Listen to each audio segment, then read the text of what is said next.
दोस्तों नमस्कार। आज का वीडियो होने वाला है बहुत ही इन्फॉर्मेटिव, इसलिए आज वीडियो को बिल्कुल भी स्किप मत कीजिएगा। आज आउटसोर्स कर्मचारियों के न्यूनतम वेतन से संबंधित कुछ आम क्वेश्चन हैं जो आउटसोर्स कर्मचारियों के मन में उठते रहते हैं, तमाम कमेंट बॉक्स में हमने पढ़े हैं।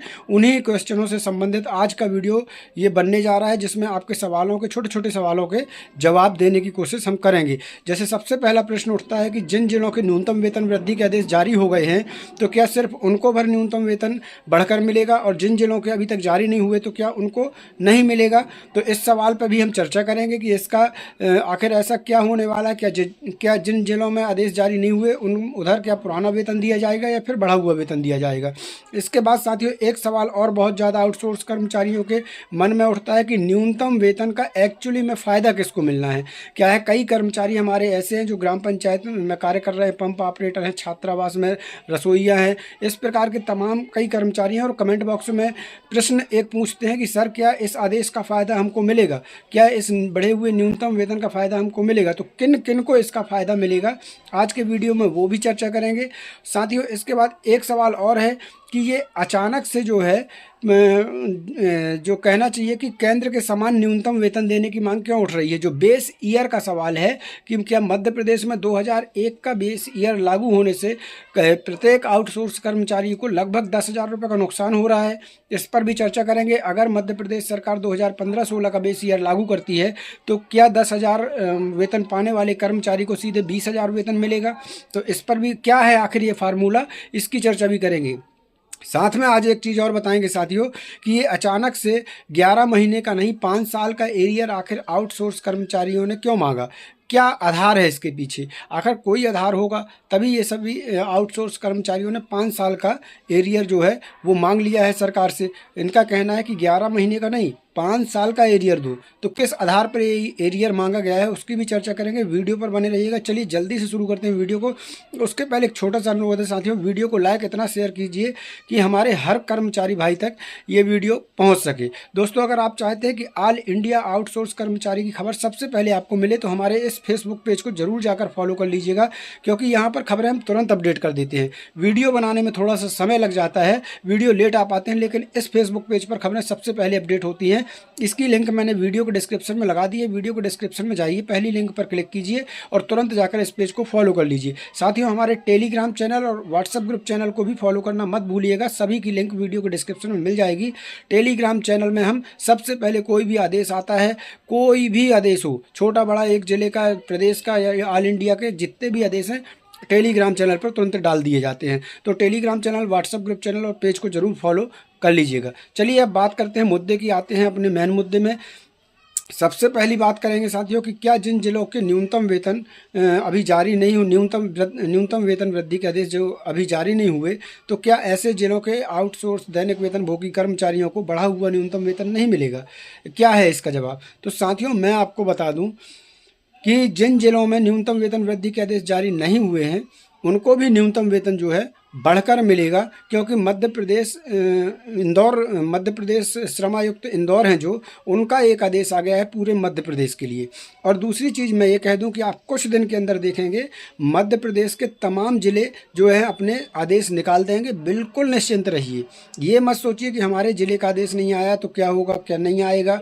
बिल्कुल आएगा, हर ज़िले का आदेश आना है, क्योंकि मध्य प्रदेश इंदौर श्रमायुक्त ने खुद आदेश जारी कर दिया है और उसका पालन हर ज़िले को करना होगा। तो बहुत जल्द आपके हर ज़िले में ये आदेश आने वाले हैं।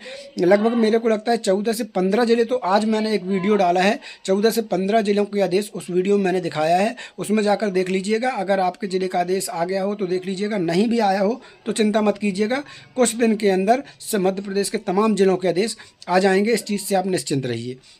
अब साथियों अगली बारी आती है कि ये जो बेस ईयर है वो उसका माजरा क्या है आखिर। क्या 2001 का बेस ईयर मध्य प्रदेश में लागू है? तो जी हाँ साथियों, आपको बता दें मध्य प्रदेश सरकार में जो न्यूनतम वेतन दिया जाता है वो 2001 के बेस ईयर के आधार पर दिया जाता है। बेस ईयर का अगर मैं आपको सरल भाषा में समझाऊं तो बेस ईयर का मतलब है आधार। यानी आधार वर्ष, यानी जो न्यूनतम वेतन दिया जाता है उसका एक आधार होता है। तो मध्य प्रदेश में जो आधार है वो 2001 का है और केंद्र सरकार का जो आधार है वो 2015-16 है। तो सोचिए मध्य प्रदेश में 2001 लागू है और केंद्र सरकार में 15-16 लागू है, 2015-16 लागू है। तो यहाँ पर 14 से 15 साल का जो है डिफरेंस समझ में आता है।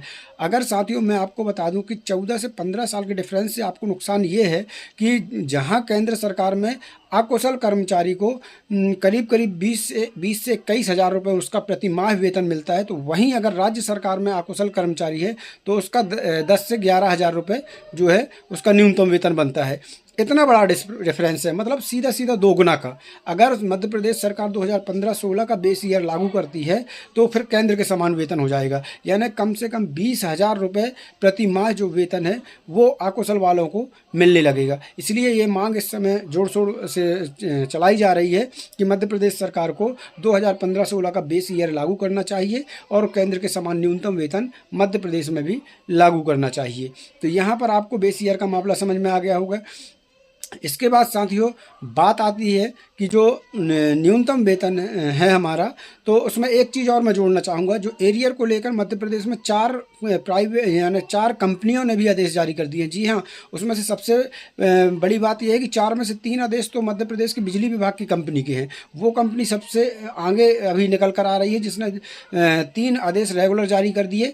एरियर सहित देने का, बढ़ा हुआ न्यूनतम वेतन एरियर सहित देने का बिजली कंपनी ने जो है आदेश जारी कर दिया है। अब साथियों आगे एक और बात करना चाहेंगे हम कि ये 5 साल की बात तो हो गई कि 5 साल का जो है ये बेस ईयर की बात हो गई। अब बात करेंगे कि 5 साल, जी हाँ, 11 महीने का एरियर नहीं 5 साल का एरियर क्यों मांगा जा रहा है, किस आधार पर मांगा जा रहा है? क्योंकि कर्मचारियों ने ये बड़ी मांग कर दी है कि हमको 11 महीने का नहीं 5 साल का एरियर चाहिए। तो किस आधार पर चाहिए, तो मैं आपको बता दूं, ध्यान से सुनिएगा। 2019 में ये न्यूनतम वेतन सलाहकार बोर्ड होता है। तो न्यूनतम वेतन सलाहकार बोर्ड की बैठक हुई 2019 में, समीक्षा हुई। न्यूनतम वेतन सलाहकार बोर्ड ने एक रिपोर्ट बनाई और वो रिपोर्ट सौंपी सरकार को। उस रिपोर्ट में स्पष्ट बोला गया कि कर्मचारियों का वेतन जो है 25% तक इसमें वृद्धि कर दी जानी चाहिए।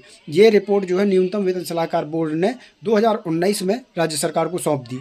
लेकिन उस रिपोर्ट के बावजूद भी 2019 में राज्य सरकार ने दैनिक वेतन भोगियों का वेतन नहीं बढ़ाया। वो वेतन कब बढ़ाया? 2024 में, 1 अप्रैल 2024 में सरकार ने जो है न्यूनतम वेतन बढ़ा दिया उस रिपोर्ट के हिसाब से। तो अब कर्मचारी ये मांग कर रहे हैं कि हमको जब रिपोर्ट 2019 में सरकार को दे दी गई थी, सरकार ने 2019 में नहीं बढ़ाया, वो जाकर 1 अप्रैल 2024 को बढ़ाया, तो हमको 5 साल का एरियर दिया जाए, क्योंकि रिपोर्ट जो आई थी वो 2019 में आई थी और सरकार को सौंप दी गई थी। तो इस आधार पर जो है अब जो है कर्मचारी ये मांग कर रहे हैं सरकार से कि हमको 5 साल का एरियर दिया जाना चाहिए। खैर वो बात तो ठीक है कि अब मांग कर रहे हैं, पता नहीं सरकार उस पर क्या विचार करती है, लेकिन 11 माह का एरियर आपको मिलेगा, वो निश्चिंत रहिए। उसके आदेश हो चुके हैं, 1 अप्रैल 2024 से आपको एरियर मिलना है। एरियर थोड़ा लेट भी हो सकता है और किसी को जल्दी भी मिल सकता है। एक चीज़ और बता दूं कि अगर आपको एरियर नहीं मिल पा रहा, बाकी कर्मचारियों को मिल रहा है, तो आपको शिकायत कहाँ करनी है। तो आपको बता दूं, सबसे पहले अगर आपको एरियर ना मिले, अभी 2-3 महीने का आप इंतज़ार कर लीजिएगा। बिल्कुल हड़बड़ी में तुरंत कुछ का कुछ कदम मत उठाइएगा। तो कुछ दिन 2-3 महीने इंतज़ार कीजिए, जब से आपके सभी आसपास के कर्मचारियों को मिल जाए। अगर आपको नहीं मिल रहा बाई चांस, तो फिर आप अपने सीनियर अधिकारी से शिकायत कीजिए, अपनी कंपनी से शिकायत कीजिए, एजेंसी से शिकायत कीजिए। वहाँ भी जब कोई सुनवाई नहीं हो रही, तो मध्य प्रदेश के हर एक ज़िले में जिला श्रम आयुक्त होता है। तो आपको अपने ज़िले में जाना है, कलेक्ट्रेट, वहाँ पर सभी विभाग समथिंग रहते हैं, तो वहाँ पर आपको अपनी एक कंप्लेंट दर्ज करवा देनी है जिला श्रम विभाग में। तो वहाँ से आपको फिर श्रमायुक्त जो है, श्रम विभाग जो है वो कार्रवाई करेगा और आपका एरियर दिलवाने का काम करेगा। तो साथियों ये जो 2-3 बहुत ही महत्वपूर्ण सवाल थे। एक सवाल और कर्मचारियों के मन में रहता है कि बहुत से कर्मचारी कमेंट करते हैं कि सर हमको न्यूनतम वेतन का फ़ायदा मिलेगा या नहीं। तो आपको यहाँ पर बता दूं मैं, ये जो जितने भी आदेश जारी हो रहे हैं, ये आदेश से सिर्फ उन्हीं कर्मचारियों को फ़ायदा मिलेगा जिनको न्यूनतम वेतन मिलता था। यानी जिन भी कर्मचारियों को न्यूनतम वेतन के आधार पर उनका वेतन दिया जाता था, उन्हीं का न्यूनतम वेतन बढ़ेगा और बाकी कर्मचारियों का नहीं बढ़ेगा। तो यहाँ पर अगर आपको फ़ायदा नहीं मिल रहा है, अगर आपको न्यूनतम वेतन नहीं मिल रहा है, तो आपको फिर जो है बढ़े हुए न्यूनतम वेतन का फ़ायदा नहीं मिलेगा। तो ये निश्चिंत रहे, ये आपका क्लियर हो गया। जिनको न्यूनतम वेतन अभी तक मिलता था उन्हीं को फ़ायदा मिलना है, और जिनको न्यूनतम वेतन नहीं मिलता था उनको फ़ायदा नहीं मिलना है। चलिए साथियों, आशा करता हूँ कि ज़्यादातर आपके मन में उठने वाले प्रश्नों के जवाब आपको मिल गए होंगे। मिलते हैं कल एक नई वीडियो के साथ, नई जानकारी के साथ। तब तक के लिए धन्यवाद। जय भारत, जय हिंद।